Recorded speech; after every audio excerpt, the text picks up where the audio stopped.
Hey there. So today's video and training is all about foundation application and all the different skin tones and color matching.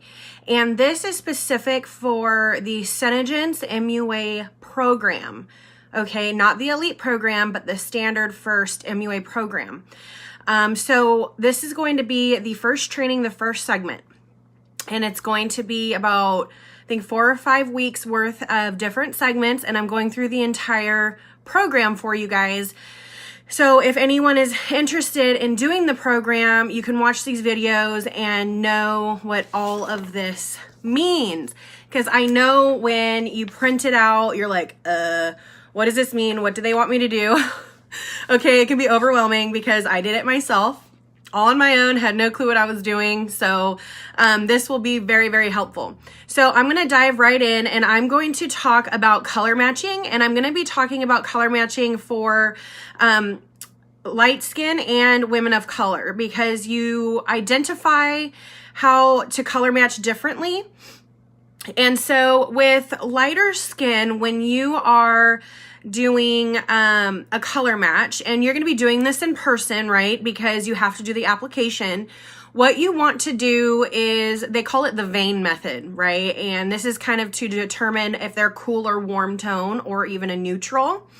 And what you do is you look at their veins, and if they're more blue, if they look blue, then they are a cool tone. If they look green, they are a warm tone. If they have both, they're neutral, or you look at your veins and you're like, I don't know, you're neutral. Okay, if you look at it and you can't tell, you're a neutral as well. Now,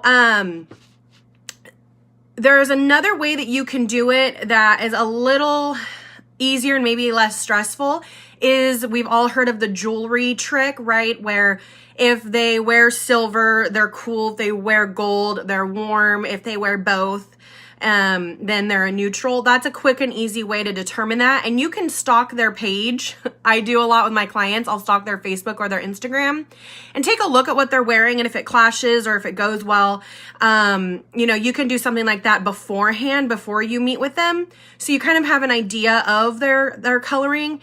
And make sure that you're looking at pictures that are recent, especially if you're going to be working with someone, because you don't want to be looking at someone who maybe tan in the summer, but you're doing them in the winter. Their skin tone changes based on season. So you want to make sure that if you do stalk their photo beforehand, that it's within the current season that you're doing the application. Okay.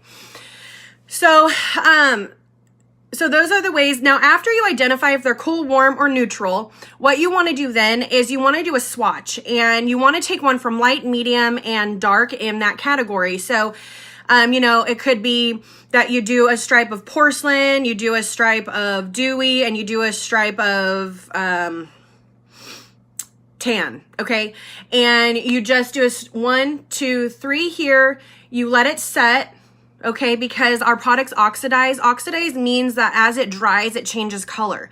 So if you just go off of the bottle or just go off of what you swatch right away, it's not always going to be as accurate as when it's dried and you put it all over their face and you're like, that was the wrong thing. So make sure that you take 3 different colors or 3 different shades of the warm, cool, or neutral, swatch it, let it dry, and then you can determine based on the coloring against their skin if they are A, B, or C. Okay, and then once you identify that, then you take it off and you do the entire face. Okay, so that's for lighter skin tones. Darker skin tones is the same thing. Is you want to take the you know, a light, a medium, and a dark in our shades. So a light would be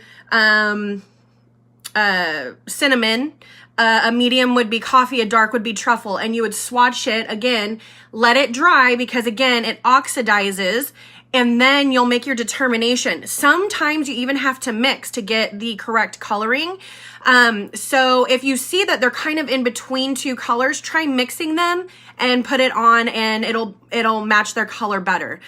So that is color matching. Okay, so once you've color matched your client, now we're going to get into this form, okay? And you see this on here, and it is, you see brown skin, chocolate skin, dark skin, grayish, ivory, olive, reddish, and yellow.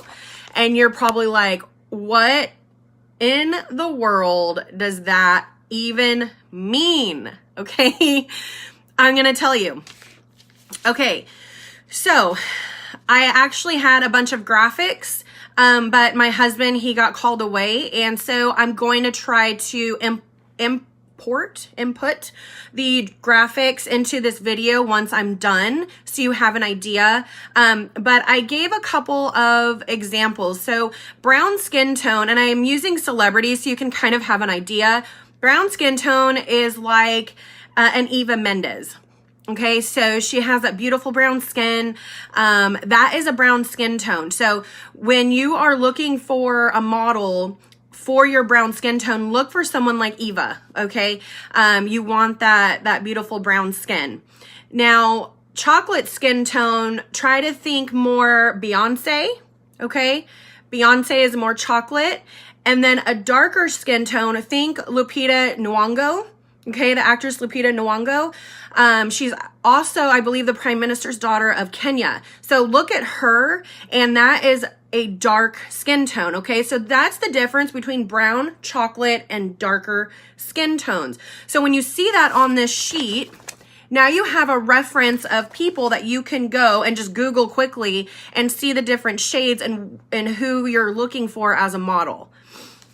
Now, gray skin tone, okay, a gray skin tone is a true neutral. So when you identify if someone's a neutral, they can still swing more cool or swing more warm.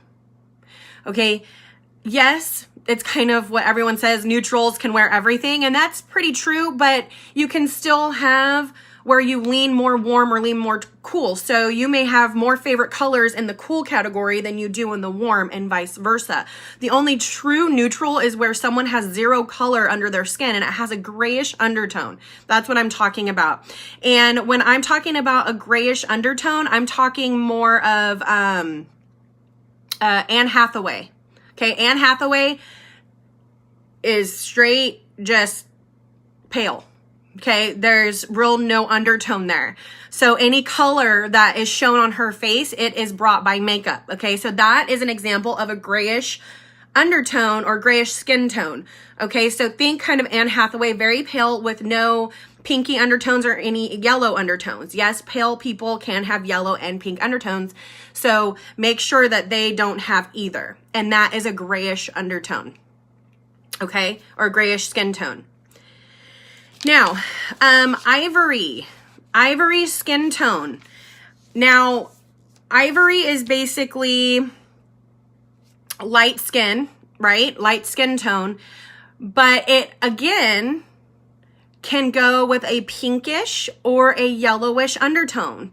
So when you are on your ivory skin tone and you're working on them, you can put into your notes, I had an ivory skin tone, she leaned more warm or leaned more cool. You can put that into your notes, okay? So that you can see that they can see that you know the difference, okay, from the ivory skin tone versus the other ones that we talked about earlier. Now, olive skin tone, you want to think, so olive basically means it's a moderate brown, but then has like a yellowish or greenish undertone. So you want to think more like Mila Kunis, okay? Mila Kunis is an olive complected individual. So if you want to look her up, that's a great example when you're looking for a model.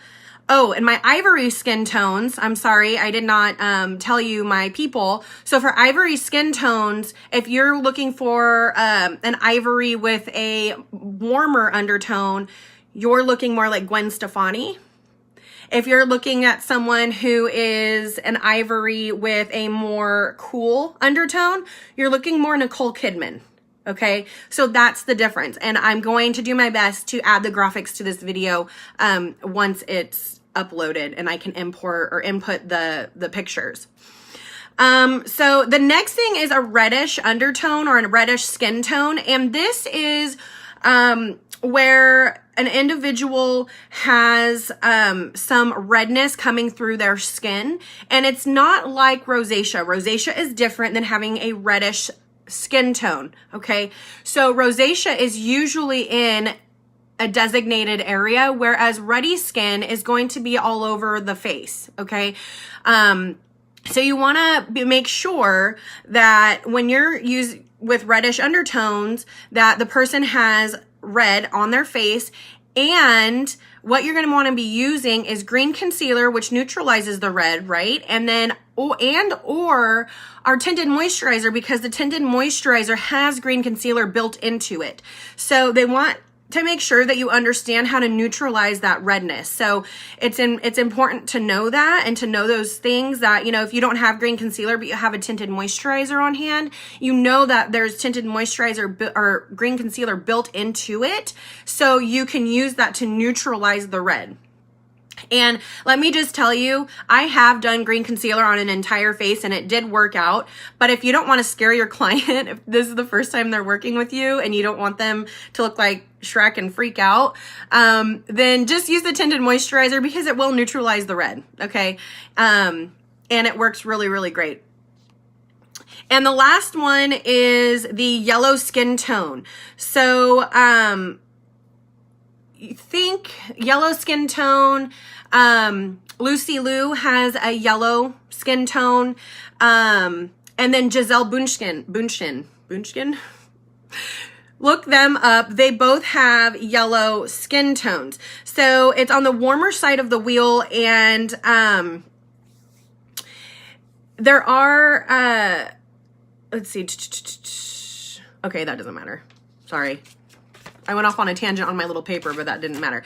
So think of Giselle and think of Lucy Liu, okay? And again, every skin tone can still lean warm or cool. So you still need to color match, regardless if you're doing brown, chocolate, dark, gray, ivory, olive, red, yellow. You still have to color match them. So that should be your very first step, no matter what or who you're working with. Always color match. Okay, and then move forward from there. Oh, the example for reddish skin tone, I actually used a male, and it's Prince Harry. Prince Harry, okay? He has a reddish skin tone, okay? So you can look him up and you can see what that looks like. And so that is the segment on foundations and for the MUA. So just make sure that you know who you're looking for, get your models, color match them, and then cover them appropriately. See what needs to be covered. Ask them what they're looking for. Do they want a lighter coverage or a full coverage? And you can write that in your notes. You know, did a light coverage, this is what I used, this is how I color matched, so on and so on, okay? And do that for each individual so that they know exactly what you did for each model, okay? So it's really important that you really list out all of the steps and all of the things that you used and it's good for you too, okay? It's not just good for them, it's good for you to reference back, okay? So I hope this helped. That was the first segment. If you have any questions, feel free to comment and I will do my best to respond.